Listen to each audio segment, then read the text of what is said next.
0ಯಿಂದ 3 ಲಕ್ಷ ರೂಪಾಯಿ ನಿಮಗೆ ಆದಾಯವಿದ್ದಾಗ ಯಾವ ತೆರಿಗೆಯೂ ಬರುವುದಿಲ್ಲ. 0.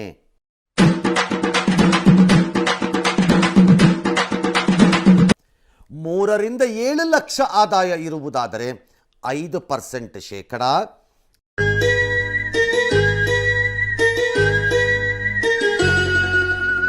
7ರಿಂದ 10ಕ್ಕೆ ಹೋದಾಗ 10%. ನನಗಂತೂ ಈ ಜೀವನವೇ ಬೇಸರವಾಗಿ ಹೋಗ್ಬಿಟ್ಟಿದೆ. 10ರಿಂದ 12ಕ್ಕೆ ಹೋದಾಗ 15%. ಅವ್ರ ಹೆಂಡ್ರು ಮಕ್ಕಳು ತಣ್ಣಗ ಇರ್ಲಿ, ನಮ್ಮ ಹೊಟ್ಟೆ ಎಷ್ಟು ಉರ್ಸ್ತಾವ್ರೋ ಆ ಭಗವಂತನ ನೋಡಿದ್ರೆ ಸರು ನಾಷ್ಟ ಮಾಡಬೇಕು. 15 ಲಕ್ಷ ಮೇಲ್ಪಟ್ಟರೆ 30% ಅಂತ ಹೇಳ್ತಾರೆ. ಆಗ ಅವನ್ ಪಾಪರು, ನೀನ್ ರಿಚ್ಚು. ಈಗ ನೀನ್ ಪಾಪರು, ಲೈಫ್ ಇಸ್ ಎ ಬಿಚ್ಚು.